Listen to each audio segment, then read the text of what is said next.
మనం పరిశుద్ధాత్మ ప్రేరేపణతో ఆసక్తితో ధ్యానం చేసుకుంటున్నటువంటి అంశం మీరు మర్చిపోలేదనుకుంటాను. క్రమశిక్షణ. ఆ క్రమశిక్షణలో ప్రథమాంకంలో మనం ఏం చదువుకున్నాం, ఏం నేర్చుకున్నామంటే దేవుని క్రమశిక్షణ. దేవునికి క్రమశిక్షణ కాదు, దేవుని క్రమశిక్షణ. ఆ క్రమశిక్షణ విషయంలో దేవుని ఆలోచన, ఆ క్రమశిక్షణ విషయంలో దేవుని ప్రణాళిక, ఆ క్రమశిక్షణ విషయంలో దేవుడు ఆ క్రమశిక్షణకు ఇచ్చే ప్రాధాన్యత ఏ స్థాయిలో ఉంటుందో, ఏ రీతిగా ఉంటుందో, ఏ నడిపింపులోనికి ఆయన తీసుకువెళ్తారో మనం జ్ఞాపకం చేసుకున్నాం. ఆ దేవుని క్రమశిక్షణతో చెయ్యి కలిపి ముందుకు సాగే మరొక అంశం ఏమనంటే సెల్ఫ్ డిసిప్లిన్, స్వయం నియంత్రణ, లేదా స్వయం పరిశీలన అనుకోండి. మనకు మనమే హద్దులను ఏర్పాటు చేసుకొని మనలను మనమే క్రమశిక్షణలో పెట్టుకోవటం, సెల్ఫ్ డిసిప్లిన్. దానికి పర్యాయ పదాలుగా గడిచిన వారం మనం ఏ పదాలను పరిశుద్ధ గ్రంథంలో చూడటానికి ప్రయత్నం చేశామంటే స్వస్థ బుద్ధి కలిగి ఉండుట, మనస్సును అణుచుకొనుట, ఆశా నిగ్రహము కలిగి ఉండుట, ఇంద్రియ నిగ్రహము కలిగి ఉండుట. తెలుగు బైబిల్లో ఈ పదాలు సెల్ఫ్ కంట్రోల్, సెల్ఫ్ డిసిప్లిన్ అనే విషయంలో వాడటం జరిగింది. అపొస్తలులు సంఘానికి వ్రాస్తున్నటువంటి ఉత్తరాలన్నీ కూడా దేవుని యందు విశ్వాసమును కొనసాగించుటకును, దేవుని యందు విశ్వాసములో బలముగా ముందుకు సాగుటకును మాత్రమే కాకుండా హెచ్చరికగా, బుద్ధి చెప్పేవిగా, ఆదేశించేవిగా, ఆజ్ఞల మాదిరిగా వాళ్ళు ఆ ఉత్తరాలు రాసినటువంటి అంశాలు మనం గమనిస్తాం. ఈ క్రమశిక్షణ అనేది క్రైస్తవ జీవిత ఎదుగుదలకు ఒక అద్భుతమైన సూచిక, ఒక అద్భుతమైన నిచ్చెన లాంటిది. ఫలించాలి, ఎదగాలి, బలపడాలి, స్థిరపడాలి, వేళ్ళునాలి, ఎదగాలి అనేటటువంటి మాటలకు సరితూకే అంశం, పునాదిగా మారే అంశం, ఆధారమయ్యేటటువంటి అంశం ఈ సెల్ఫ్ డిసిప్లిన్ అనేటటువంటి మాట. దేవుని క్రమశిక్షణ విషయంలో ఎంతగా మనం ధ్యానించి అర్థం చేసుకుని ఒక సమర్పణ జీవితం కలిగి ఉండాలని నిర్ణయం తీసుకున్నాము, అలాగే ఈ స్వయం క్రమశిక్షణ, స్వయం నియంత్రణ అనే విషయంలో కూడా అంతే తీవ్రంగా మనం ఆలోచన చేయాలి, అంతే తీవ్రంగా మనం ఆలోచన చేయాలి. ఆలోచన చేయటమే కాకుండా దాన్ని అనుసరించుటకు తగిన పట్టుదల ప్రారంభం నుంచి ఉండాలి. అప్పుడే దేవుని క్రమశిక్షణ, మన క్రమశిక్షణ చేయి కలిపి చక్కగా ముందుకు సాగిపోవటానికి అవకాశం ఉంటుంది. మనం చదువుకున్నటువంటి లేఖన భాగాలను చూస్తే తిమోతికి రాసిన 2వ పత్రికలో 2వ వచనం, వాక్యమును ప్రకటించుము, సమయమందును అసమయమందును ప్రయాసపడము, సంపూర్ణమైన దీర్ఘశాంతముతో ఉపదేశించుచు ఖండించుము, గద్దించుము, బుద్ధి చెప్పుము. దేవునికి స్తోత్రం. హల్లెలూయా. యేసుక్రీస్తునందు విశ్వాసం ఉంచుటతోడనే మనము దేవుని పిల్లలమయ్యాం. యేసుక్రీస్తునందు విశ్వాసం ఉంచుటతోడనే మనము పరిశుద్ధులము అయ్యాం. యేసుక్రీస్తునందు విశ్వాసం ఉంచుట తోడనే మనము తెలుసుకున్న వారమయ్యాం, జ్ఞానం కలిగిన వారమయ్యాం. యేసుక్రీస్తునందు విశ్వాసం ఉంచుట ద్వారా మనము వెలుగు కలిగిన వారమయ్యాం, వెలుగై ఉన్నాం. దేవుడి మనలను వెలిగించాడు. ఇక అన్నీ సంపూర్తయిన తర్వాత, ఇంకంతా దేవుడే కలుగజేసిన తర్వాత, ఈ ఉపదేశించుట ఎందుకు, ఈ ఖండించుట ఎందుకు, ఈ గద్దించుట ఎందుకు, ఈ బుద్ధి చెప్పుట ఎందుకు? తిమోతి ప్రభువును అంగీకరించి రక్షణ పొంది క్రీస్తుకు సేవకునిగా మార్చబడే దేవుని ప్రణాళికను ఎరిగి అపొస్తలుడైన పౌలు తిమోతిని అలాగున ఒక క్రమశిక్షణలో తయారు చేసి ఒక సంఘాన్ని అప్పజెపుతున్నాడు. క్రమశిక్షణ తన జీవితంలో చూపిస్తూ ఆ క్రమశిక్షణ తిమోతి కలిగి ఉండాలని తిమోతిని ఆదేశం చేస్తూ, ఆ క్రమశిక్షణలో తిమోతి నడిపించే ఆ మంద, ఆ సమాజం, క్రీస్తును అంగీకరించిన విశ్వాస సమూహాన్ని ఎలా వాక్యంలో పెంచాలో, ఎలా వాక్యం వాళ్ళకు ఉపదేశం చేయాలో అనేది ఎంత స్పష్టంగానో పరిశుద్ధాత్మని యొక్క జ్ఞానంతో అపొస్తలుడైన పౌలు చెప్తున్నటువంటి మాటలే ఈ ప్రత్యేకమైన లేఖన భాగాలు. సో ఈ స్వయం క్రమశిక్షణ, స్వయం నియంత్రణ, ఈ సెల్ఫ్ డిసిప్లిన్, సెల్ఫ్ కంట్రోల్ అనేది క్రీస్తులోకి వచ్చిన వారికి ఖచ్చితంగా అవసరమని దేవుని ఆదేశం. అది పరిశుద్ధాత్మ ఆదేశం. జ్ఞాపకం చేసుకున్నాం కదా, అపొస్తలులతో శిష్యులతో యేసు ప్రభు తాను ఆరోహణుడవుతున్న ఆ ఘడియలలో చెప్పిన మాట, మీరు సర్వలోకానికి వెళ్ళండి, సర్వ సృష్టికి సువార్త ప్రకటించండి, నమ్మిన వారికి తండ్రి యొక్కయు కుమారుని యొక్కయు పరిశుద్ధాత్మ యొక్కయు నామములో బాప్తిస్మం ఇవ్వండి. ఆ పిదప నేను మీకు ఏ ఏ సంగతులైతే బోధించానో లేదా ఆజ్ఞాపించానో ఆదేశించానో అవన్నీ వారు, ఆ నమ్మిన వారు అనుసరించినట్లు వారికి బోధించండి. దేవునికి స్తోత్రం.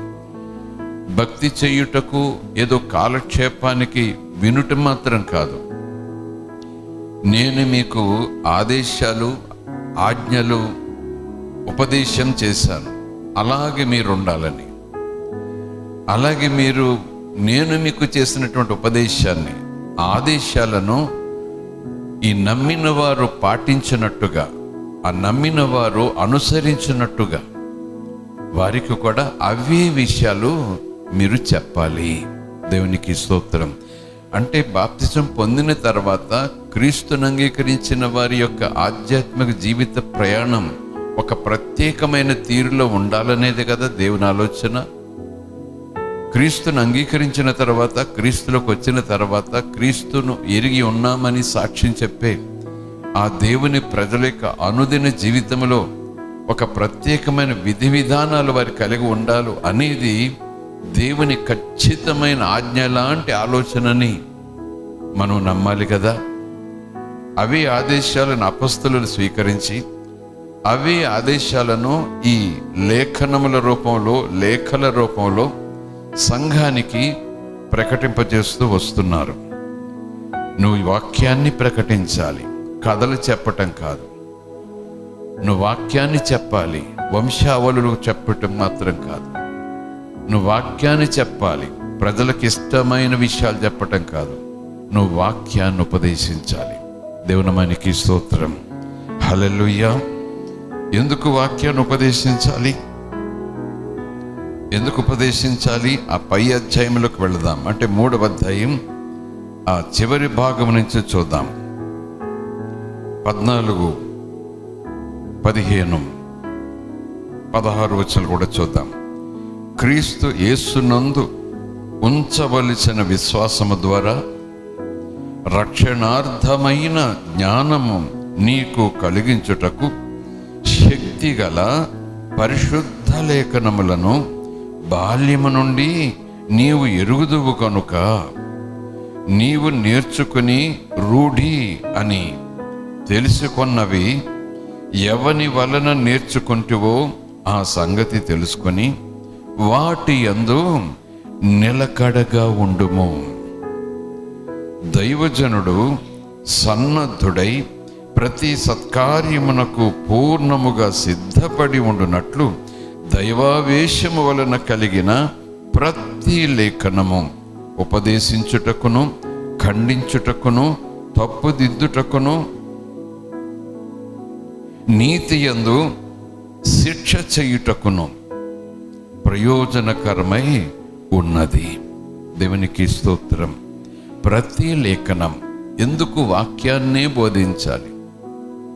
ఎందుకు లేఖనాన్ని బోధించాలి?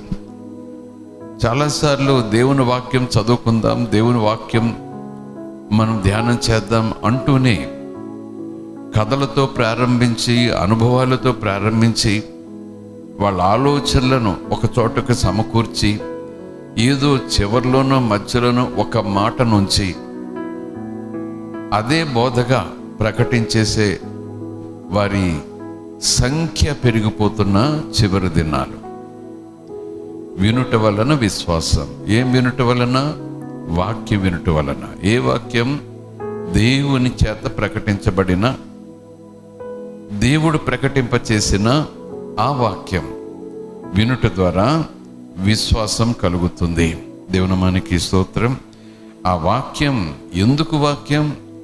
ఎందుకు వాక్యం? అది మానవుని ఉద్దేశంతో వచ్చిన వాక్యం కాదు. మనిషి తన జ్ఞానంతో లిఖించిన వాక్యం కాదు. మనిషి తన అభిప్రాయంతో, తన సొంత అనుభవాలతో రాసిన, చెప్పిన లేఖనం కాదు. అది దైవావేశము వలన కలిగిన లేఖనం. దైవావేశం అంటే దేవుని ఆత్మ ఆవేశం, అంటే కోపం అని అనుకోవచ్చు కాదు. ఆత్మ తీవ్రతలో, ఆత్మ అభిషేకంతో, ఆత్మ నడిపింపులో, ఆత్మ యొక్క ప్రత్యేకమైన అధికారం కింద దైవజనులు ఉండి వ్రాసినటువంటి లేఖనం. అది దేవుడే వ్రాయించినటువంటి లేఖనం. దేవునామానికి స్తోత్రం. లేఖనాలను మనం ఎందుకు శ్రద్ధగా వినాలి? లేఖనాలనే ఎందుకు మనము ఆధారం చేసుకోవాలి? లేఖనాలని ఆధారం చేసుకొని ఎందుకు మనము మన యొక్క ఆధ్యాత్మిక జీవితాలను కట్టుకోవాలి అనే దానికి మొట్టమొదటిగా చెప్పాను, అది యేసు ప్రభు బోధించిన బోధ, పరిశుద్ధాత్ముడు బోధించినటువంటి బోధ. ఈ పరిశుద్ధులు, అపొస్తలులు, దైవజనులు, ఈ ప్రత్యేకమైనటువంటి శిష్య బృందం ద్వారా పరిశుద్ధాత్ముడు ఆ దినాలలో సమాజానికి, సంఘాలకు వ్రాయించినటువంటి లేఖనం. అది దేవుని ఆత్మజ్ఞానంతో, దేవుని ఆత్మ ఆవేశంతో, పైనుంచి వచ్చినటువంటి జ్ఞానంతో వ్రాయబడినటువంటి లేఖనాలు. దేవునామానికి స్తోత్రం. వాటి వలన ప్రయోజనం ఏంటనేది కింద మాటల్లో ఉంది కదా. ఎందుకు ఆ లేఖనాలను మనం ఆధారం చేసుకోవాలి? ఎందుకు లేఖనాలను మనం సరిచూసుకోవాలి? ఎందుకు ప్రతి పరిస్థితిని లేఖనముల దగ్గరికి వెళ్ళి ఒక్కసారి చూసుకోవాలి? మనం వింటుంటాం కదా, మన జీవితాన్ని కొనసాగించటానికి ప్రతి పరిస్థితికి, ప్రతి సమస్యకు, ప్రతి సందేహానికి తగిన సమాధానం దేవుడి లేఖనాల్లో వ్రాయించి పెట్టారు.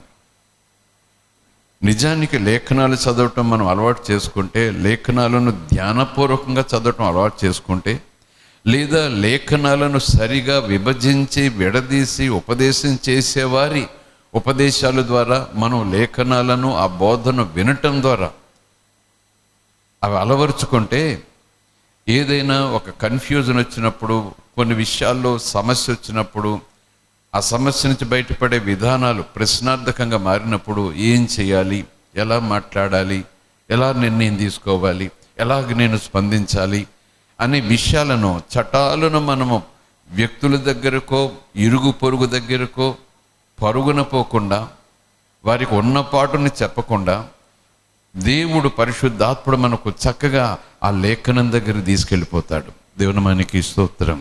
హల్లెలూయా. దేవుని లేఖనము ప్రతి సమస్యను కూడా పరిష్కరిస్తుంది. దేవుని లేఖనము ప్రతి పరిస్థితిని కూడా సరిచేస్తుంది.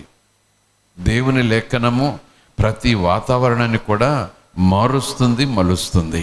దేవుని మనకి స్తోత్రం. ఈ సమస్యకు పరిష్కారం లేదు నా జీవితంలో, ఈ ప్రశ్నకు నా జీవితంలో ఇక పరిష్కారం లేదు, ఇక దీన్ని ఎవరు సాల్వ్ చేయలేరు, అలాంటి ఇబ్బంది, అలాంటి సమస్య అనేది అసలు ఉత్పన్నం కాదట.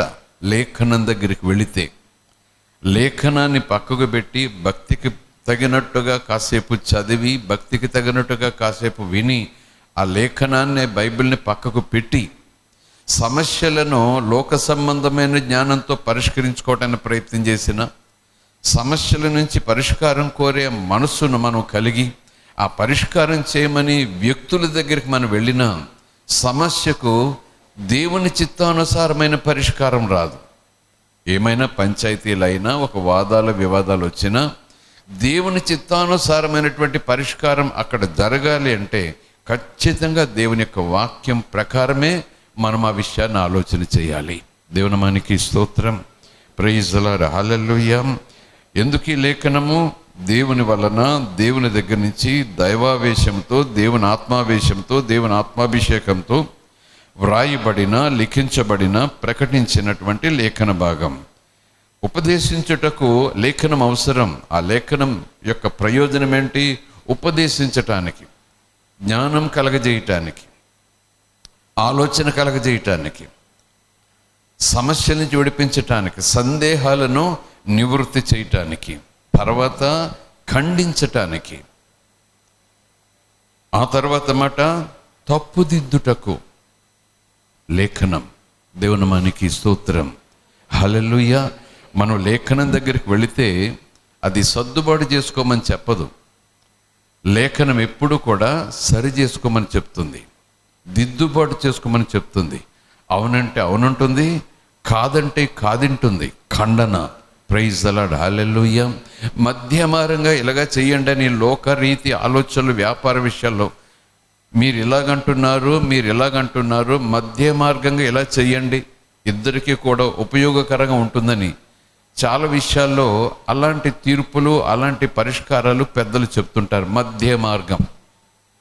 నీ కత్తి కింద పడినట్టు కాదు, నీ కత్తి కింద పడినట్టు కాదు, నీ మాట కొట్టేసినట్టు కాదు, ఈ మాట కొట్టేసినట్టు కాదు, నీ మాటను గౌరవించినట్టుగా ఉంటుంది, నీ మాటను గౌరవించి మధ్యస్థంగా ఇలా చెయ్యి బాబు, ఇలా చెయ్యమ్మా అని ఆయా విషయాల గురించి మనం చెబుతుంటాం, లేదా చెప్పేవారిని చూస్తుంటాం. కానీ ఈరోజు దేవుని పిల్లలు గమనించాల్సింది, దేవుని పిల్లలు స్వీకరించాల్సింది, దేవుని పిల్లలు అనుసరించాల్సింది ఏంటంటే మధ్య మార్గాలు ఏముండవు. దేవునిదే సరైన మార్గం, దేవుని లేఖనమే సరైన మార్గం. ఆ లేఖనమును తప్పి ఇక ఏ పరిష్కారమైనా సరే అది పరిష్కారమైందని అనుకుంటాం, కానీ దాని రిజల్ట్ మాత్రము ఏమాత్రమూ శాంతినివ్వదు, ఏమాత్రమూ సమాధానం ఇవ్వదు. దేవుని మనకి స్తోత్రం. హల్లెలూయా. వాక్యం ఖండిస్తుంది, కోస్తుంది. దేవుని యొక్క వాక్యం రెండంచులు గల పదునైన లేదా వాడి అయిన ఖడ్గము వంటిది. మనసులను కోస్తుంది, మన ఆలోచనలను కోస్తుంది, మన ఇష్టాలను కోస్తుంది, మన ఆశలను కోస్తుంది. చెక్కుతుందనండి కాసేపు, కంసాలవైన సుత్తి మాదిరిగా సరిచేస్తుంది, ముక్కలు చేస్తుంది, వంకర్లన్నీ కూడా సరిచేస్తుంది. తప్పుదిద్దుటకు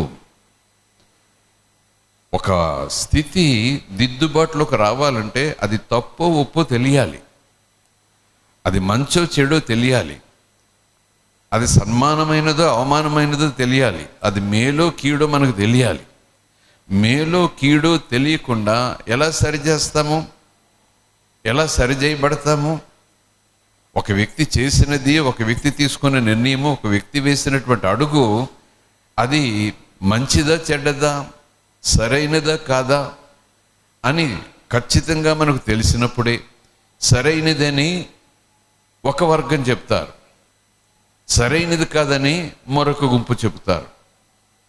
ఆ వ్యక్తి చేసిన నిర్ణయం, ఆ వ్యక్తి చేసిన తీర్పు, ఆ వ్యక్తి చేసినటువంటి అడుగు, నిర్ణయం కరెక్టే అని ఆలోచన ప్రకారం ఉండేవారు ఆ పక్షంగా ఉండి చెబుతారు. లేదా లేదు అది తప్పది, అలా చేయకూడదు, అలా చేయటం తగదు, అది ఎలాగ సరే అవుతుంది అని చెప్పి మరొక గుంపు ఉంటుంది. ఆ వాదం ఎవరు తీరుస్తారు? ఆ వివాదాన్ని ఎవరు పరిష్కరిస్తారంటే వాక్యం. దేవుని మనకి స్తోత్రం. హల్లెలూయా. అవునంటే అవును, కాదంటే కాదంటారంతే ప్రభు.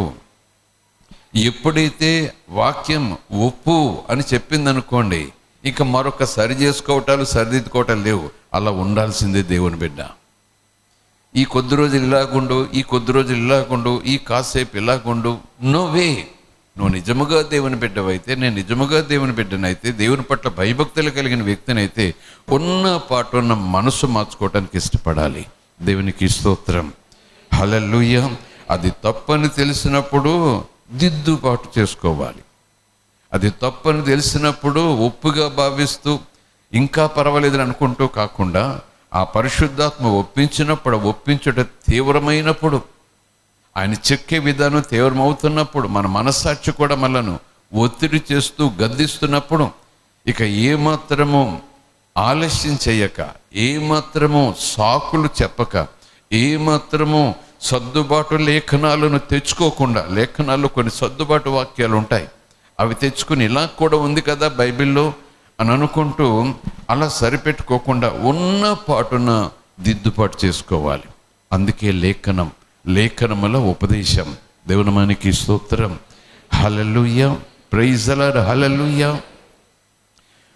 ప్రభు చెప్తారు కదా, పదే పదే ఈ మాటలు జ్ఞాపకం చేసుకుంటాం. నీ మీద ఒక తప్పు మోపవలసి ఉన్నది. ప్రకటన గ్రంథంలో చూస్తాం. నీవు తొలి ప్రేమ విడిచితివి. లేఖనం చెప్పేస్తా ఉంది.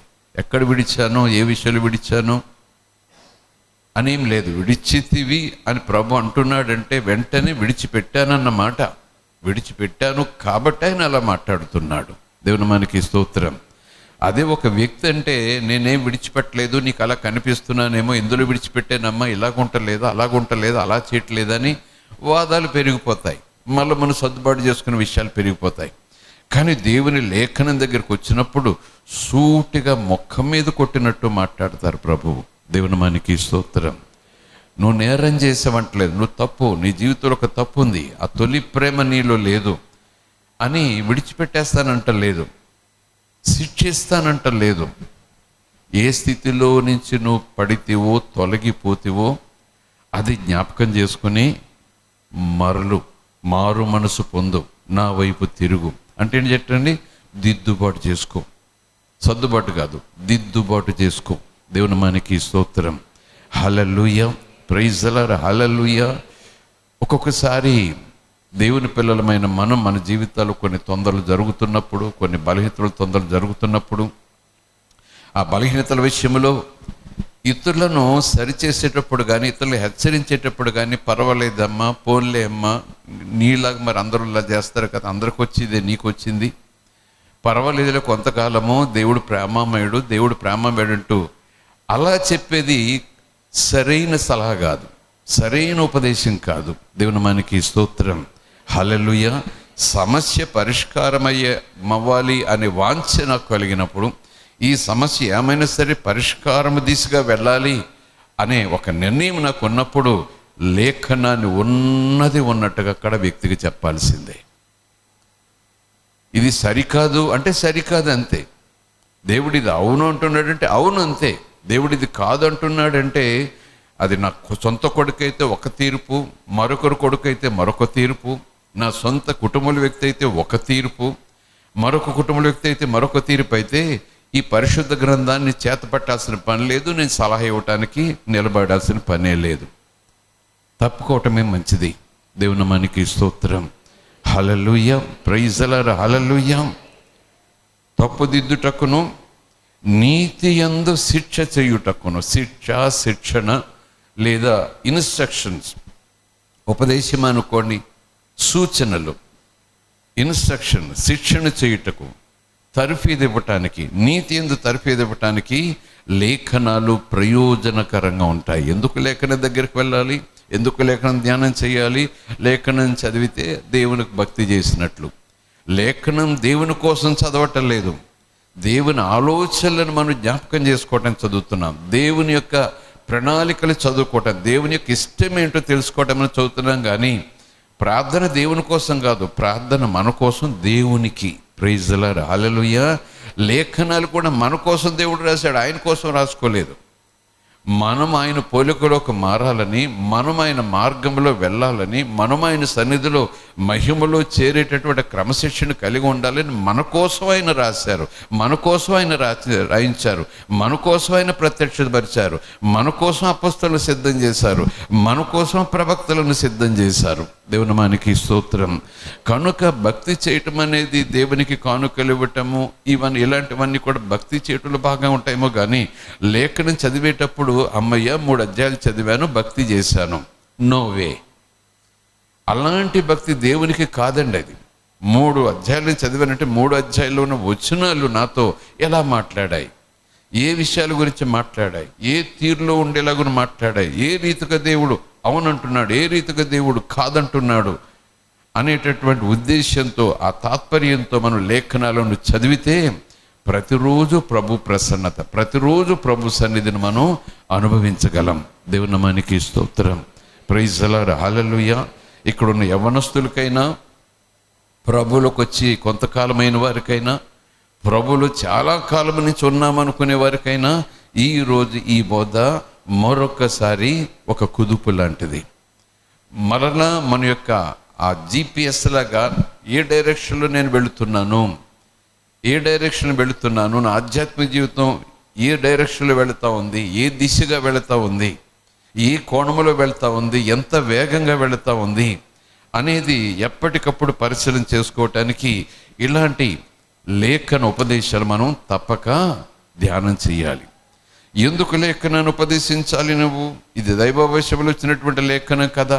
ఈ లేఖనాన్ని కూడా ఎందుకును ముందు ధ్యానించి, ఆ ధ్యానిస్తుండగా నీ యొక్క జీవితాన్ని ఆ లేఖనం వెలుగులో చూసుకుని, ఆ లేఖనాన్ని ఎలా విడతీయాలో, ఎలా వివరించాలో అది ముందుగానే నువ్వు సిద్ధపడి బోధించాలి. అది కూడా అక్కడే లేఖన భాగంలో ఉంటుంది. చూద్దాం. తిమోతికి రాసిన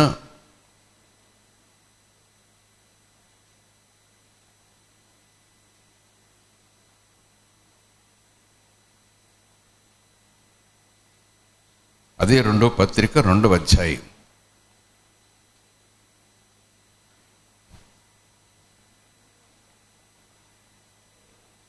14, 15, 16 కూడా చూద్దాం.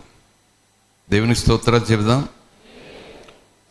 14 వచనం, వినువారిని చెరుపుటకే కానీ వినువారిని చెడగొట్టడానికే పనికొస్తాయి కొన్ని మాటలు. వినేవారిని చెదరగొట్టడానికే పనికొస్తాయి కొన్ని బోధలు. వినేవారిని దేవుళ్ళో నుంచి తొలగించే రీతిలోనే ఉపయోగపడతాయి కొన్ని బోధలు. వినువారిని చెరుపుటకే కానీ మరి దేనికి పనికి రాని మాటలను గూర్చి వాదం పెట్టుకోవద్దని ప్రభు ఎదుట వారికి సాక్ష్యమిచ్చుచు ఈ సంగతులను వారికి జ్ఞాపకం చేయము. విశ్వాసులతో ఏం చెప్పాలో తిమోతికి చెప్తున్నాడు. విశ్వాసులతో చెప్పు, వారికి చెప్పు, వాదం పెట్టుకోవద్దని చెప్పు. పనికిరాని మాటలను గూర్చి వాదం పెట్టుకోవద్దని ప్రభు ఎదుట వారికి సాక్ష్యమిచ్చుచు ఈ సంగతులను వారికి జ్ఞాపకము చేయుము.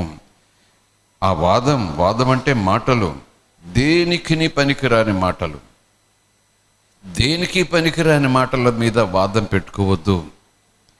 ఆ వినేవారికి మనసులు చెరుపుతాయి, వాళ్ళ నిర్ణయాలను చెడగొడతాయి, వారి ప్రయాణాలను చెడగొడతాయి, వాళ్ళ ప్రభునందు ప్రయత్నాలను చెడగొడతాయి, ప్రభునందు వారికి ఉండే ఆ రోషాన్ని పడగొడతాయి.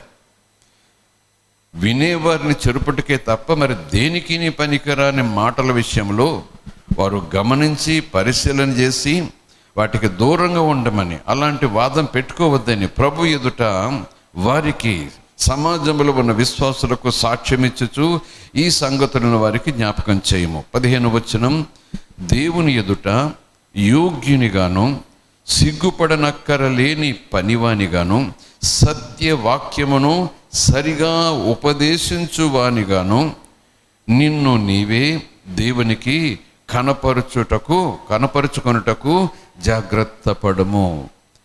వాక్యం శ్రేష్టమైనది, వాక్యం ప్రయోజనకరమైనది, వాక్యం దైవావేశము వలన దేవుని దగ్గర నుంచి వచ్చేది కనుక వాక్యం చదివేవారు ఏ తీరులో చదవాలో, అలాగే వాక్యం చెప్పేవారు కూడా ఏ తీరులో చెప్పాలో కూడా పరిశుద్ధాత్ముడు పౌలు ద్వారా రాస్తున్నాడు. దేవునామానికి స్తోత్రం. Hallelujah, praise the lord, hallelujah. దేవుని ఎదుట యోగ్యునిగా, సిగ్గుపడనక్కర్లేని పనివానిగా, సత్యవాక్యమును సరిగా ఉపదేశించు వానిగా. సరిగా ఉపదేశించంటే వివరించటం లేదా విడమరిచి చెప్పటం. దేవునామానికి స్తోత్రం. హల్లెలూయా. అక్కడ చిన్న అంకి ఉంది చూడండి. అంకి ప్రకారం క్రింద భాగంలో మీరు చూస్తే సరిగా ఉపదేశించువానిగా. వాక్యం ప్రభు దగ్గర నుంచి రావటమే కాదట, వాక్యాన్ని అందుకోవటమే కాదట, ఆ వాక్యాన్ని సరిగా ఉపదేశించాలి, ఆ వాక్యాన్ని సరిగా చెప్పాలి. ఆ వాక్యాన్ని నాకు ఇష్టమైన స్థితిలో మలుచుకోవటం కాదు. దేవుడు ఏ ఉద్దేశంతో రాశాడో, దేవుడు ఏ ప్రణాళికతో రాశాడో, దేవుడు ఏ తాత్పర్యం విశ్వాసులకు చెప్పటానికి ఆ వాక్యం రాశారో ఆ రీతిలో, ఆ కోణంలో చెప్పటానికి మనం ప్రయత్నం చేయాలి. దేవునామానికి స్తోత్రం. హల్లెలూయా. ఒక చిన్న ఉదాహరణ లేదా చిన్న ఆలోచన మీ ముందు పెడతాను. దేవుని లేఖనాలు, పరిశుద్ధ గ్రంథంలోని వచనాలన్నీ కూడా దేవుడు పలికినవని మనం తీసుకోకూడదు.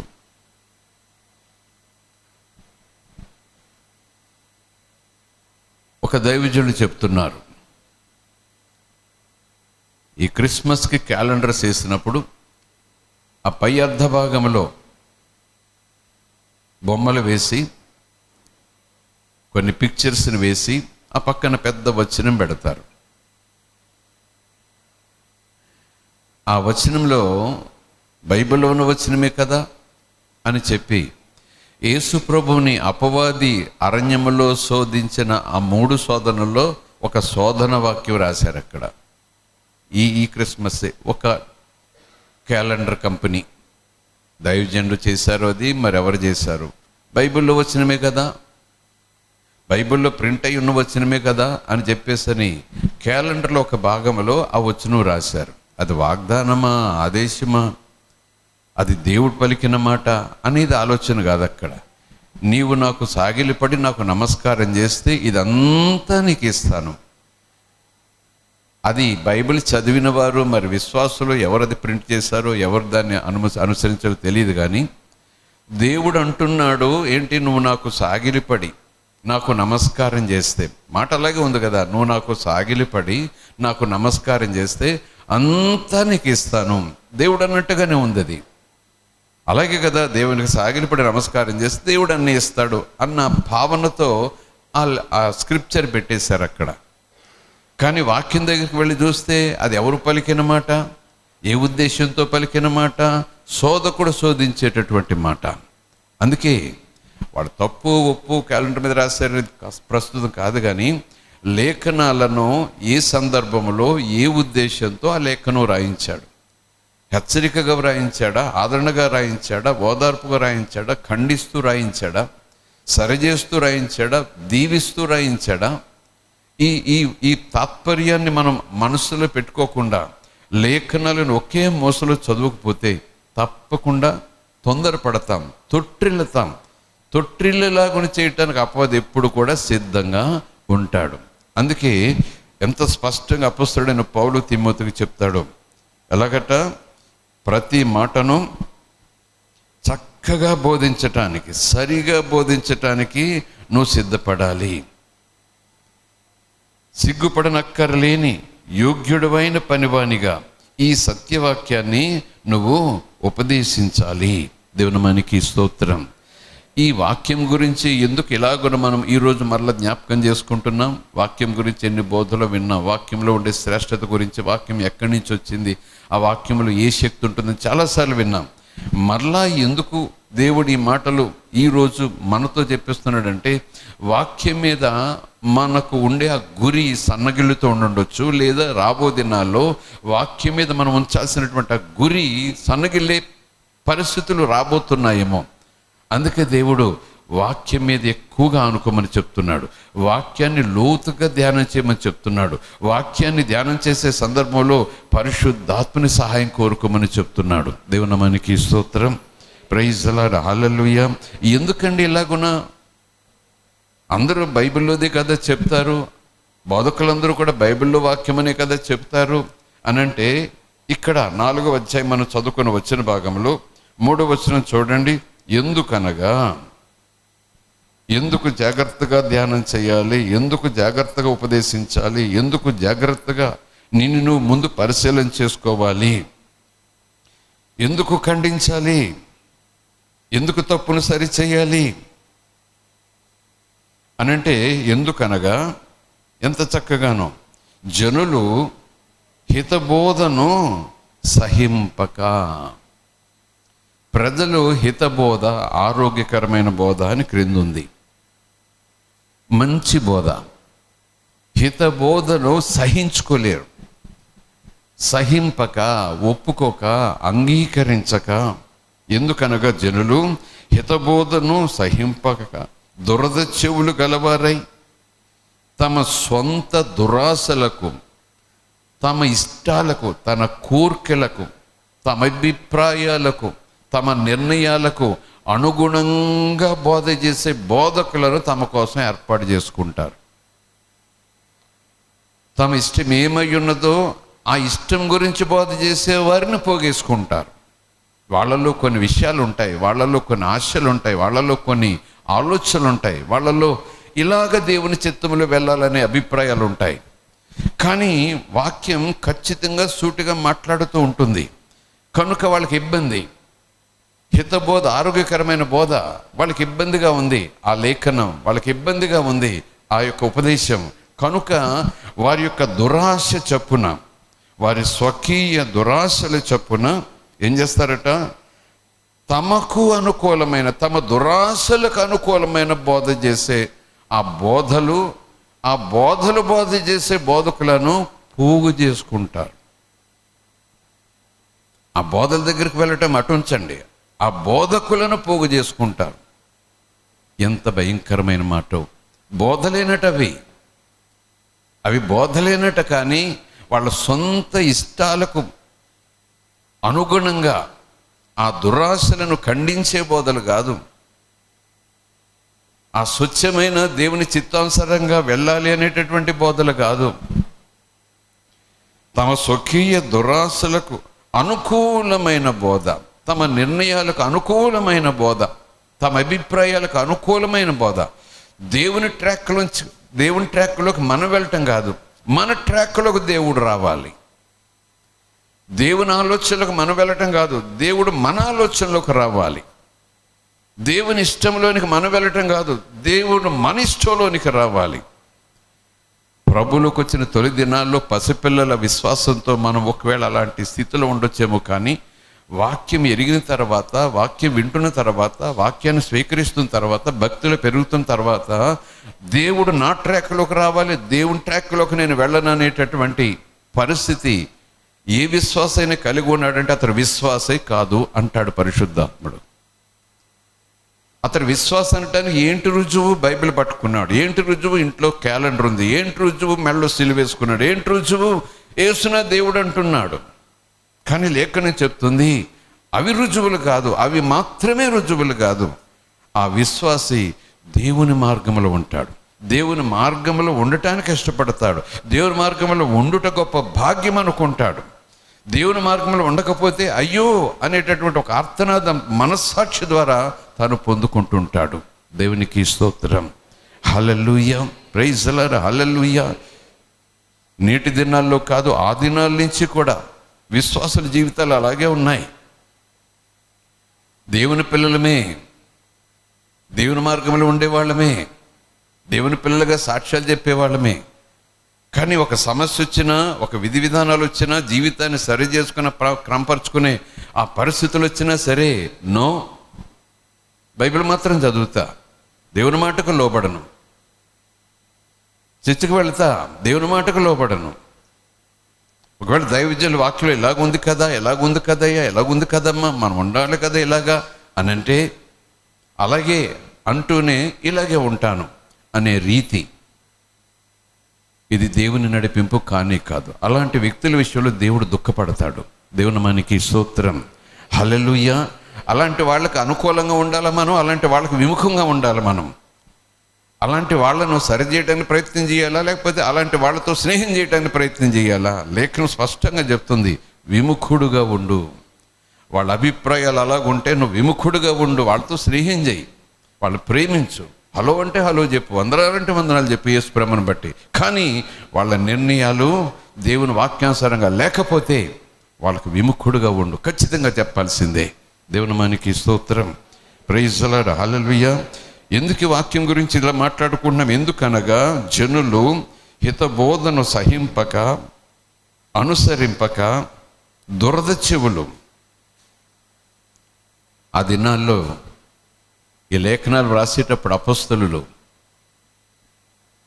సామాన్యమైన ప్రజలకు అర్థమయ్యే రీతిలో ఇలాంటి మాటలు, ఇంగ్లీష్ బైబిల్లో ఇచ్చింగ్ ఇయర్స్ అని ఉంటుంది, ఇచ్చింగ్ ఇయర్స్, తెలుగులో దురద చెవులు. ఇంచేదంటే ఇక్కడ దురద వస్తుంది అనుకోండి, ఇలా ఇలా అంటుంటే మంచి పసందుగా ఉంటుంది, కళ్ళు మూసుకుంటాం, అలాగా నిద్రలోకి వెళ్ళిపోతాం అంతే. అంటే ఎంత హాయిగా ఉందో ప్రసంగం. ఒక్కొక్కసారి ఈ హాయిగా ఉండే ప్రసంగాలు మనలో ఉన్న వ్యాధిని, మన లోపల రహస్యంగా ఉన్న వ్యాధిని మొదలుపెట్టేస్తాయి. ఈ హాయిగా ఉండే లేపనాలు, పై లేపనాలు ఉంటాయి చూసారా, మర్దనాలు, పై మర్దనాలు. సర్జరీ అవసరం దానికి అర్జెంటుగా. సర్జరీ ఉపయోగించకుండా పై లేపనాలు, నాకు బాధ వేయకూడదు, నాకు నొప్పి రాకూడదు, నాకు మంట తాగకూడదు, ఇక్కడ ఎర్రగా ఉండకూడదు, ఇక్కడ వాయకూడదు అంటే పై లేపనాలే. నేను బాగున్నానని అందరికీ తెలియాలి, నాకు కూడా బాగుండాలి, నొప్పి వండుకుంటా ఉంటే చాలు, లోపల పుచ్చిపోయినా పర్వాలేదు. పైకి ఇలాగ ఉండకూడదు, మంట ఉండకూడదు, దురద ఉండకూడదు, నొప్పి ఉండకూడదు. మరి లోపల సర్జరీ రావాలి బయటికి అన్నాం అనుకోండి, కుదరదు, నోవే. దేవునికి స్తోత్రం, హల్లెలూయా. దురద చెవులు గలవారై తమ స్వకీయ దురాశలకు అనుకూలమైన, వారికి అనుకూలం కాదు, వారిలో ఒక ఆశ ఉంది. ఆశకు దేవుడు పెట్టిన పేరు దురాశ. ఎప్పుడు దురాశ అవుతుంది? నా ఆశ మంచి ఆశ అని ఎప్పుడు తెలుస్తుంది నాకు? లేఖనం పక్కకు వచ్చి సర్టిఫికేట్ అవ్వాలి, అవును నీ ఆశ, నీ ఆలోచన, నీ కోరిక మంచిది. ఎప్పుడు దురాశ అవుతుంది? ఎవరో 10 మంది వచ్చి చెప్పేస్తే దురాశ అయిపోతుందా? కొన్ని విషయాలు 10 మంది చెప్తే కావచ్చు, లోకరీతిగా నీతి కథలు, నీతి సూక్తులు ఉంటాయి కదా, అలా కొన్ని కథల ద్వారా, పెద్దల సామెతల ద్వారా నేర్చుకోవచ్చు. కానీ నాలో ఉన్న ఆశ అది మంచిదా చెడ్డదా అని ఎవరు తేలుస్తారు? నాలో ఉన్న ఆలోచన మంచిదా చెడ్డదా అని ఎవరు తేలుస్తారు? నాలో నీ కోరిక మంచిదా చెడ్డదా అని ఎవరు తేలుస్తారట? లేఖనం. దేవుని మనకి స్తోత్రం. అది దురాశ మంచి ఆశ నాకు తెలియాలంటే లేఖనం. అందుకే లేఖనానుసారంగా, లేఖనం ఉపదేశం, లేఖన బోధ, లేఖనమే ఆజ్ఞం, లేఖనమే ఆజ్ఞ. దేవుని మనకి స్తోత్రం, హల్లెలూయా, ప్రైజ్ ది లార్డ్, హల్లెలూయా. అనేక సందర్భాల్లో వాదం పెట్టుకుంటూ శాస్త్రులు వచ్చేవారు, వాదం పెట్టుకుంటూ పరిసయ్యులు వచ్చేవారు, వాదం పెట్టుకుంటూ సద్దూకయ్యులు వచ్చేవారు, ధర్మశాస్త్రోపదేశకులు యేసుప్రభువు దగ్గరికి వచ్చేవారు. చాలా సందర్భాల్లో నేను చెప్పేది వినండి, నేను చెప్పేదే సత్యం, నేను చెప్పేదే వినండి, మీరేం చెప్పినా సరే అనేవాడు కాదు యేసుప్రభు. ఎక్కువగా ఆయన ఎప్పుడు చెప్పేవారు? లేఖనాలలో ఇలా ఉంది, మర్చిపోయారా? మోషే కాలంలో ఇలా జరిగింది, మర్చిపోయారా? నోవహు కాలంలో ఇలాగ దేవుడు అన్నాడు, మర్చిపోయారా? దేవుని నామానికి స్తోత్రం. యేసు ప్రభు కూడా స్వయంగా ఆయనే వాక్యమై ఉన్నాడు కదా. ఆది యందు వాక్యం ఉండెను, వాక్యం దేవుని యుద్ధ ఉండెను, వాక్యమే దేవుడి ఉండెను. ఆ ఆది కాలంలో రాసిన లేఖనాలు, మాటలు యేసు ప్రభువే. కానీ మనుష్య కుమారుడిగా పుట్టిన తర్వాత ప్రజలను, భక్తులను, వ్యక్తులను మాకు ధర్మం తెలుసు, మేము నీతిమంతులము, మేము యాజకులము, మేము ప్రవక్తలము అని చెప్పుకుంటూ రొమ్ము విరుచుకొని తిరిగేవారు, వచ్చేవారు. నీకేం తెలుసే ధర్మశాస్త్రం, ధర్మశాస్త్రం ఇలా అలాగని బోధ చేసేవారు. వెంటనే యేసుప్రభు లేఖనాలు జ్ఞాపకం చేసేవాడు. లేఖనాలు ఇలా ఉంది, లేఖనాలు ఇలా ఉంది, లేఖనాలు ఇలా ఉంది. కనుక వాదం, వివాదం, సమస్య, సందర్భం, వివరణ వచ్చినప్పుడు యేసుప్రభే లేఖనం దగ్గరికి వెళ్ళాడు కదా. తెలియక కాదు, వ్యక్తులను లేఖనం దగ్గరికి తీసుకెళ్ళాడు. దేవుని నామానికి స్తోత్రం. కనుక ఏదైనా ఒక సమస్య, ఒక విధి విధానాలు పరిష్కారానికి వచ్చినప్పుడు, ఏదైనా ఒక నిర్ణయ విషయంలో మన మధ్యన ఒక వాదం వివాదంగా మారుతున్న సందర్భంలో వెంటనే మనం అది పరిష్కారం కావాలంటే లేఖనం దగ్గరికి వెళ్ళిపోవాలి. లేఖనం అవునంటే అవతల వ్యక్తులు కాదనేవారు 100 మంది ఉన్నా సరే, అవుననేవాడు ఒక్కడున్నా సరే, నేను అవుననేవాడి పక్కనే ఉంటాను. నేను మంద కాదు నాకు ముఖ్యం, మాదిరి ముఖ్యం. దేవుని నామానికి స్తోత్రం. హల్లెలూయా. 10 మంది ఏదంటే అదనేవారు చాలామంది ఉంటారు లోకంలో. అలాగని 10 మంది ఇలాగ అన్నారనుకోండి, రే అబ్బాయి నీ అభిప్రాయం ఏంటంటే ఇంక వీడికి అభిప్రాయం కాదని తెలుసు, కానీ 10 మంది అలాగన్నప్పుడు నేను ఒక్కడిని ఇలాగంటే నేను ఒక్కడిని అయిపోతాను ఆ పక్కకి వెళ్ళటానికి. వాళ్ళే కరెక్ట్ అని చెప్పేద్దాం. ఇలాగున లోకరీతిగా భయంతోనో, లేకపోతే మంద దీన్ని బట్టో, లేకపోతే నేను సెపరేట్ పెడితే ఈ 10 మంది నన్ను వేరేగా చూస్తారు, ఈ 10 మంది నాతో మాట్లాడటం మానేస్తారు, ఈ 10 మంది నన్ను వేరేగా చూస్తారు, ఈ 10 మంది నా విషయంలో వేరేగా చులకనగా మాట్లాడతారు. మేము 10 మంది ఇలా చెప్తే వాడు ఒక్కడు ఆ మాట చెప్పాడు అని నా గురించి వేరే రకంగా మాట్లాడవచ్చు. ఎందుకు వచ్చిన గొడవ? వాళ్ళతో పాటు అవును వాళ్ళనేది కరెక్ట్, నేను వాళ్ళతోనే అనేలాగున సైడ్ అయిపోయేటటువంటి లోకరీతి దేవుని పిల్లల్లో అలా కుదరదట. దేవుని నామానికి స్తోత్రం. నిజముగా నీవు నేను దేవుని పిల్లలుగా ఎదిగే ఆ జ్ఞానంతో ఉన్నామంటే 10 మంది కాదంటున్నప్పుడు, దేవుడు దానిని అవునంటూ మాట్లాడుతున్నప్పుడు నేను దేవుని పక్షంగానే నిలబడాలి. దేవుని నామానికి స్తోత్రం. హల్లెలూయా. ఆ దినాల్లో మోషే అన్నాడు కదా, ఎవరు దేవుని పక్షముగా ఉన్నారు, ఎవరు దేవుడు నాకు వద్దనే వారి వాక్యానికి వ్యతిరేకమైన వారి పక్షంలో ఉన్నారు. లేఖనం ఇలా చెప్తా ఉంది, దేవుని పక్షంగా ఉన్నవారు లేఖనం ప్రక్కకు రండి, దేవుని పక్షంగా ఉన్నవారు లేఖనం వెలుగులోకి రండి, దేవుని పక్షంలో ఉన్నవారు దేవుని సముఖంలో ప్రజలుగా ఉండండి. దేవుని పక్షం కానివారు ఆ కౌరవ కుమారులు వేరే ధూపాలు వేస్తున్నారు, వేరే అర్పణలు వేస్తున్నారు. మోషే అంటున్నాడు, దేవుడు ఇలాగన్నాడు, మేము దేవుని ఎరుగుదమని దేవుని వైపు మేము ఉంటామన్నవారు దేవుని వైపు రండి. దేవుని వైపు కాకుండా అవతల కాదన్న వారి గుంపు ఎక్కువ ఉంది. అటువైపు చాలామంది ఉండిపోయారు. ఘోరమైన వధ జరిగింది. వారు ఉన్న చోటనే భూమి నెరవిచ్చిందట. దేవునికి స్తోత్రం. హల్లెలూయా. కనుక 10 మంది ఏం చెప్పేస్తే అది నా నిర్ణయం కాకూడదు. 10 మంది ఏం చెప్పినా, లేఖనం ఏం చెప్పింది అనుకోండి, 10 మంది చెప్పేది నాకు అవును కదా, నిజమే, అలా చేస్తే నాకు క్షేమంగానే ఉంది, లోకం కూడా అలాగే చేస్తూ ఉంది, లోకం అలా చేసి పైకి డెవలప్ అవుతూ ఉంది కదా, కనుక అదే కరెక్ట్ అని నేను నిర్ణయం తీసుకుని అవుననటానికి ముందు లేఖనం దగ్గరికి వచ్చేద్దాం. మరి నా ప్రభువు ఏమంటున్నాడు, నా దేవుడు ఏమంటున్నాడు విషయంలో వారు అన్నదానికి దేవుడు కూడా అవునన్నారు అనుకోండి, అమ్మయ్య బ్రతికిపోయాను. దేవుని నామానికి స్తోత్రం. హల్లెలూయా. 100 మంది ఇలాగన్నారు, 2 మాత్రం ఇలాగన్నారు. దేవుని మాట ఇద్దరు అన్న మాటే. ఎవరేమనుకున్నా సరే దేవుని వైపు ఉంటాను. దేవుని నామానికి స్తోత్రం. హల్లెలూయా.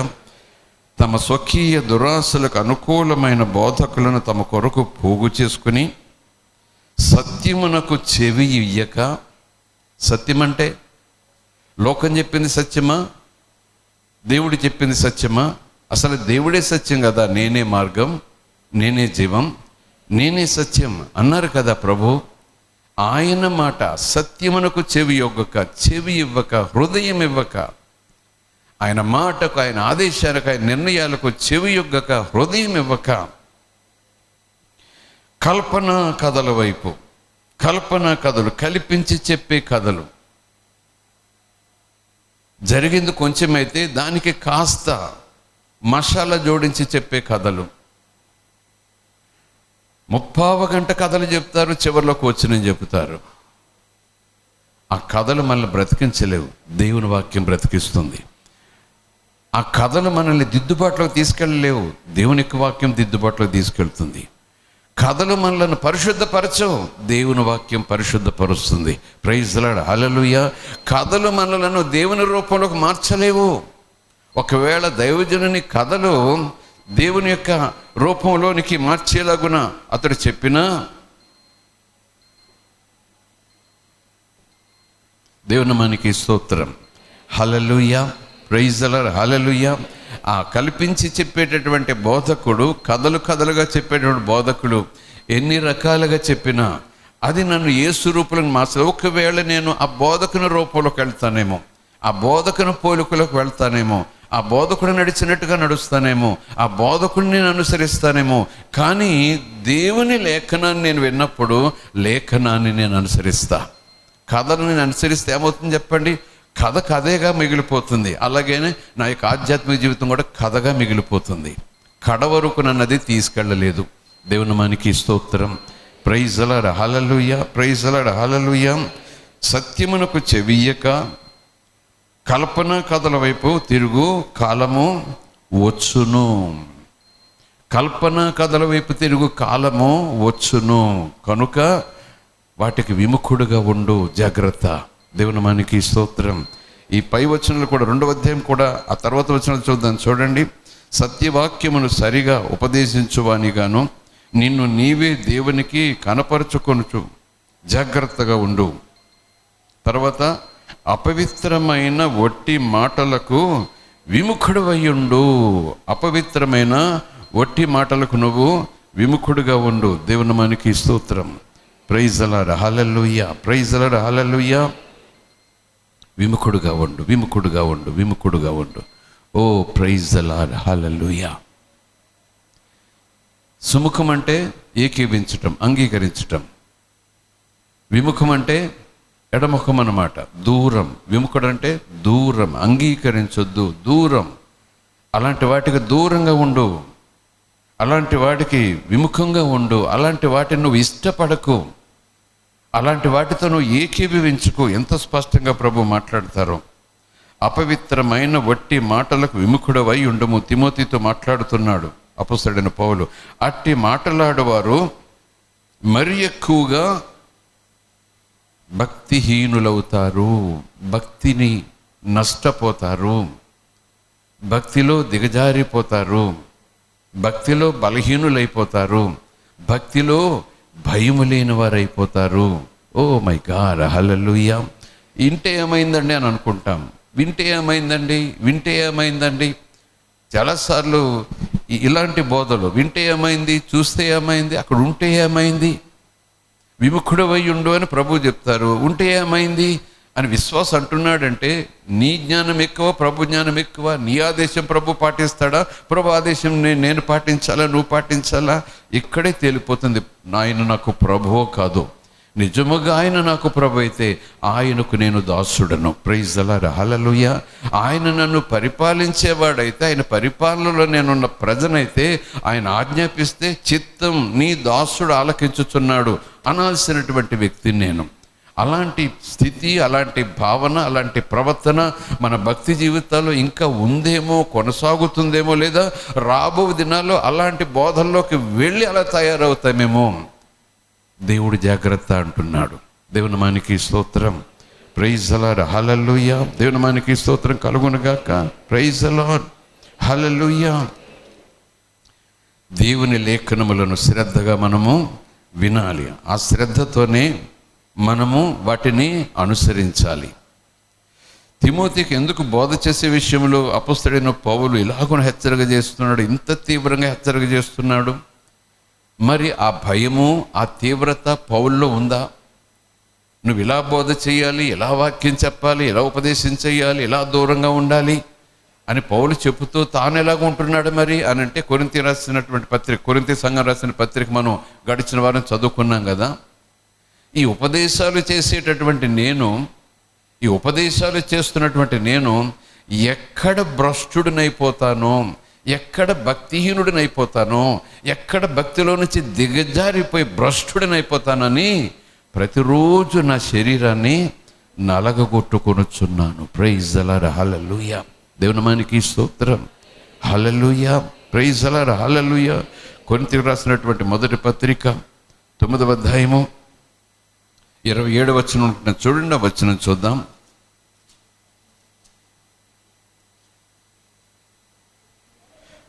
గాలికి కొట్టినట్టు నేను పోట్లాడుట లేదు, కానీ ఒకవేళ ఇతరులకు ప్రకటించిన తరువాత, ఇతరులకు ఉపదేశం చేసిన తరువాత నేనే భ్రష్టుడినైపోతానేమో అని నా శరీరమును నలగగొట్టి దానిని లోబరుచుకొనుచున్నాను, కంట్రోల్ చేసుకుంటున్నాను.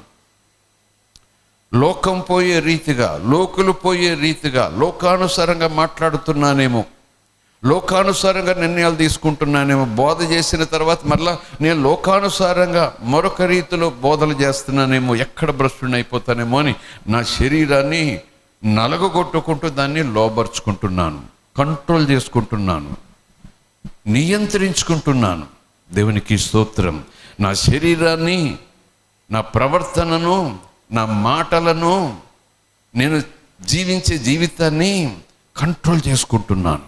దేవుని నామానికి స్తోత్రం. అందుకే తిమోతి, నువ్వు కూడా చాలా జాగ్రత్తగా ఉండాలి. దేవుని ఎదుట శభాష్ అనిపించుకునే పనివాడిగాను ఉండాలి. నువ్వు ఉపదేశం చేసే ఉపదేశం నిన్ను సిగ్గుపరచకూడదు. దేవుని ముందు నిన్ను తల వంచుకునేలాగా చేయకూడదు.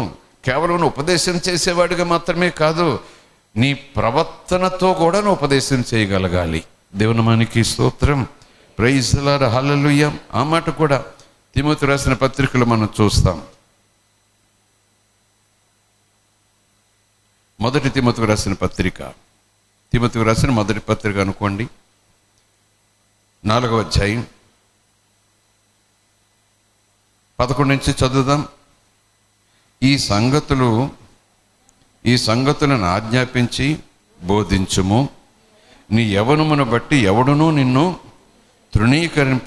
తృణీకరింపనీయకము, కానీ మాటలోను, ప్రవర్తనలోను, ప్రేమలోను, విశ్వాసములోను, పవిత్రతలోను విశ్వాసులకు మాదిరిగా ఉండు.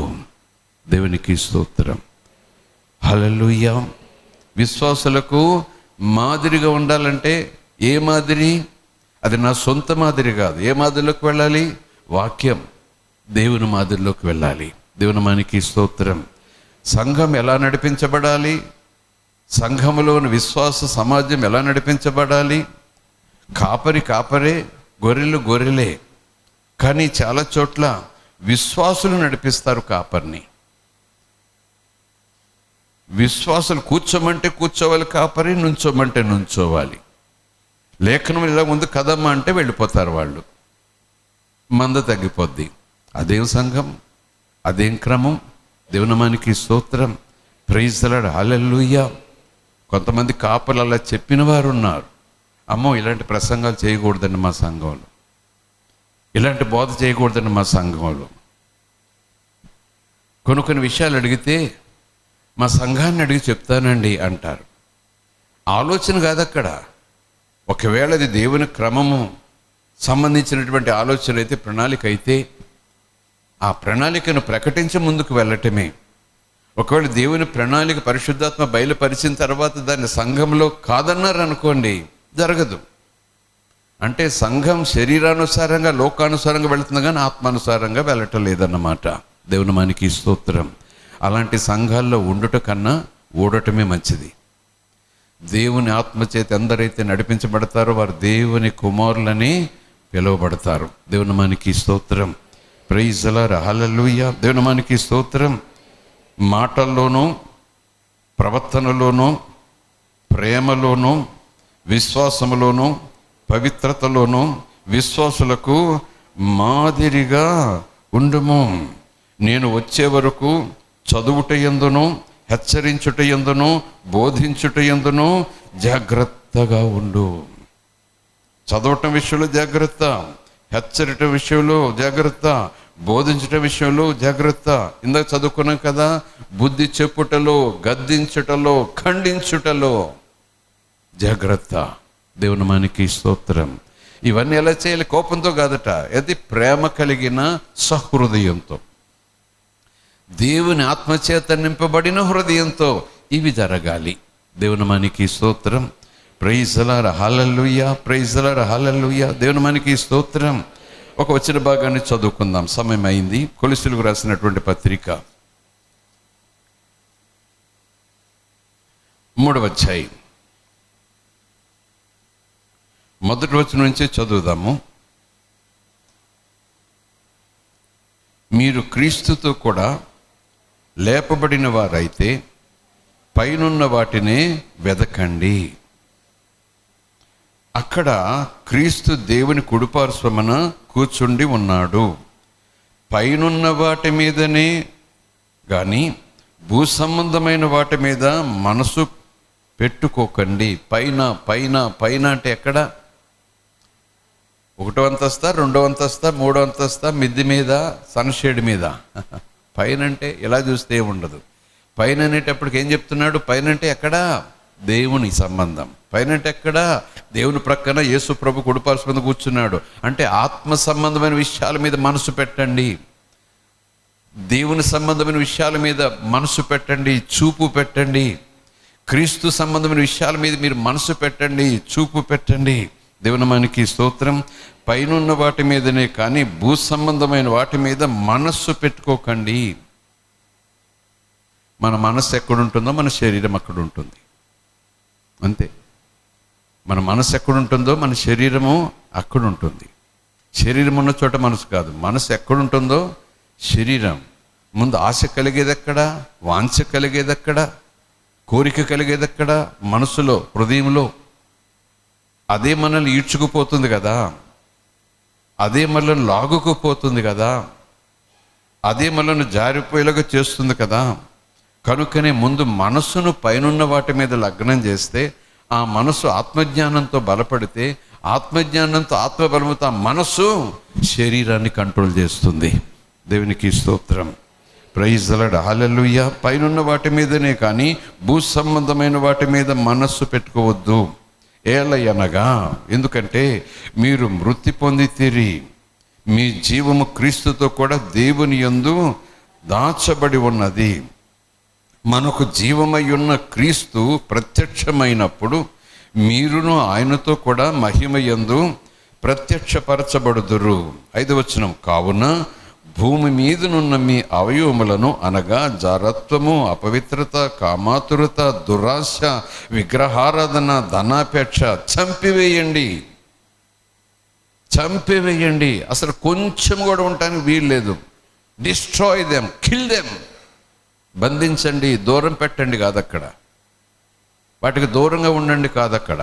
జాగ్రత్తగా ఉండండి కాదు అక్కడ. ఇక్కడ ఇన్స్ట్రక్షన్ చెప్పండి, దూరంగా ఉండండి, జాగ్రత్తగా ఉండండి, ఇది కాదు. ఇక్కడ చంపివేయండి. అసలు బ్రతకనే వద్దు ఆ విషయాలను.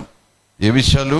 జారత్వం, అపవిత్రత, కామాతురత, దురాశ, విగ్రహారాధన అయినా ధనాపేక్ష. విగ్రహారాధన అయినా ధనాపేక్ష. విగ్రహారాధన మానేసామో అంటారు చాలామంది. ధనం వెనకాల పరిగెడతారు. ధనం మీదే ఆలోచన, ధనం గురించి ఆలోచన. ధనం లేకపోతే బ్రతికే లేదు అన్నటువంటి రీతిలో ఆ చింత, బెంగ, ఆ పోరాటం, ఆరాటం, దానికోసం ఎన్ని షార్ట్ రూట్లోకైనా వెళ్ళిపోతారు. విగ్రహారాధన మానేసిన ఈ ధనాపేక్ష కూడా విగ్రహారాధనతో సమానము అంటున్నాడు పరిశుద్ధాత్ముడు. దేవుని మనకి స్తోత్రం. హల్లెలూయా. విగ్రహారాధన అయిన ధనాపేక్ష, విగ్రహారాధన లాంటి ధనాపేక్ష. విగ్రహారాధన విడిచిపెట్టిన ధన వెనకాల పరిగెట్టడం కూడా విగ్రహారాధన మాదిరిగానే. ఏం చేయాలి? దూరం పెట్టండి. కొద్ది రోజులు దూరం పెట్టండి. ఉపవాస ప్రార్థనల సమయంలో దూరం పెట్టండి. మీకు బాగా దేవుల్లో ఎదగాలనే వాంఛ కలిగినప్పుడు వాటిని దూరం పెట్టండి. వాటి విషయంలో జాగ్రత్తగా ఉండండి. వాటి దగ్గరికి రానివ్వద్దు అనటలేదు ఇక్కడ.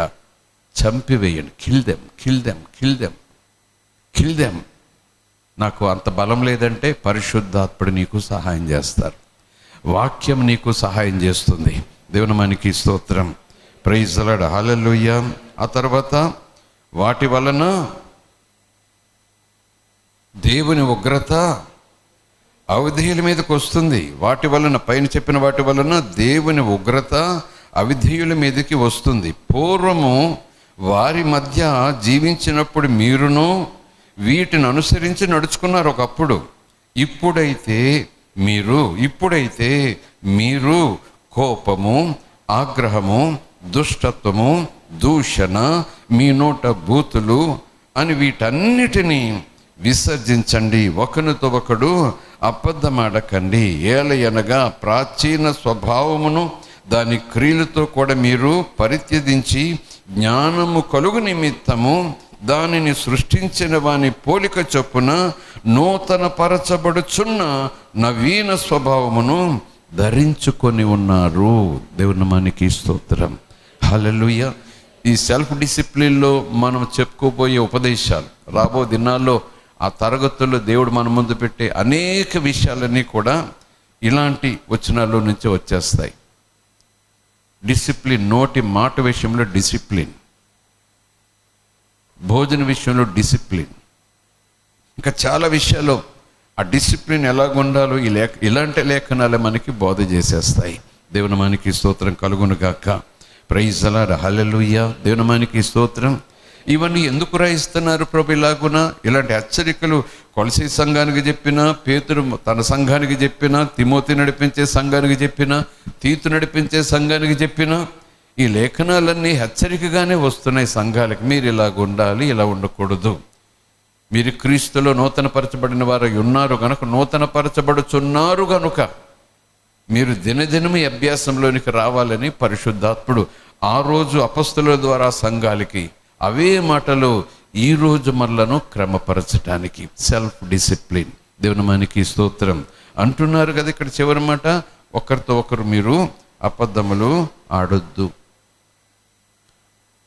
కథల్లో అబద్ధాలు ఉంటాయి. కథలంటే పెద్దం కథలు కాదు. మనం కొన్ని పనులు చేసినప్పుడు లేదా కొన్ని సందర్భాల్లోనూ కొన్ని కల్పించి చెప్పేస్తూ ఉంటాం. స్నేహితులతోనూ, బంధువులతోనూ, కుటుంబ సభ్యులతో కల్పించి చెప్పేస్తూ ఉంటాం. అబద్ధం. ఇక్కడ లేఖనం చెప్తుంది, సంఘంలో కూడా ఒకరితో ఒకరు అబద్ధములు చెప్పొద్దు. దేవునికి స్తోత్రం. మన తండ్రి అబద్ధికుడు కాదు. దేవుని నామానికి స్తోత్రం కలుగును గాక. Hallelujah. Praise the lord. Hallelujah. ఒక్కొక్కసారి ఎంత చటాలున్న అన్యజనులు ఇలాంటి అబద్ధాలు చెప్తారు. అన్యజనులు అంటే ఒకప్పుడు అలాగే ఉన్నాను కదా నేను, ఎందుకు రాలేదయ్యా అన్నారు అనుకోండి. మా టీచర్ గారు ఒంట్లో బాగోలేదని చెప్పేస్తా. దానికి ఇంకా అవుట్ రైట్ వీటో లాంటిది అనమాట. ఇంకేం మాట్లాడలేదు టీచరు. అసలైన విషయం చెప్తే పనిష్మెంట్ వస్తుంది, అసలైన విషయం చెప్తే ఇంపోజిషన్ వస్తుంది, అసలైన విషయం చెప్తే మెమో ఇస్తారు. కనుక ఒంట్లో బాగుండలేదు. చాలాసార్లు ఉద్యోగస్తుల విషయంలో కొంతమంది దైవజనులు ఇంత తీవ్రంగా మాట్లాడతారు. వాళ్ళకి లీవులు ఉంటాయి, ఎర్న లీవులన్నీ అయిపోయినాయి, సిక్ లీవులు ఇంకా 10-15 ఉంటాయి. సిక్ లీవ్ అంటే జ్వరం వచ్చినప్పుడు లీవ్ పెట్టచ్చు, జీతం ఇచ్చేస్తారు మామూలుగా. పెళ్ళికి వెళ్ళాలి, లేదా ఎక్స్కర్షన్కి వెళ్ళాలి, లేదా ఇంట్లో ఉండాలి, లేదా స్నేహితులతో ఎక్కడికో పోవాలి. మరి ఉద్యోగం మానేస్తే ఎలాగా? రోజు జీతం పోతుంది కదా, కట్ అవుతుంది. అవును, సిక్ లీవ్ ఉంది కదా, దయచేసి నాకు జ్వరం వచ్చింది కనుక, ఈ జ్వరం నిమిత్తమే నాకు సెలవు ఇప్పించిందిగా కోరుతున్నాను, జ్వరం వచ్చింది కనుక సిక్ లీవ్ వాడుకున్నాను. When I am not sick, I'm proclaiming that I'm sick. అబద్ధం అవుతుంది. అంతేకాదు, అలాగున 10 సార్లు ఉత్తరాలు రాస్తే ఖచ్చితంగా 11వ నేను హాస్పిటల్కి వెళ్తా.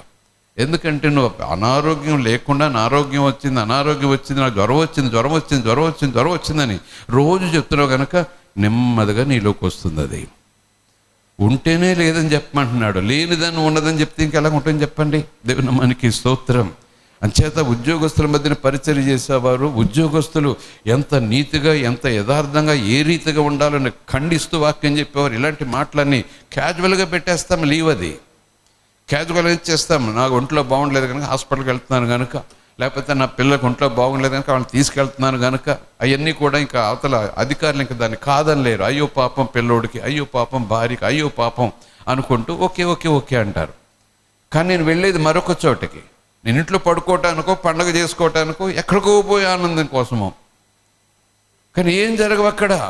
దేవుడు అంటున్నాడు, ఇది క్రైస్తవ్యం ఎలాగవుతుంది, క్రీస్తులో ఉన్నవారు ఎలాగ ఉంటారు, క్రీస్తు రూపంలోకి మార్చబడాలి కదా.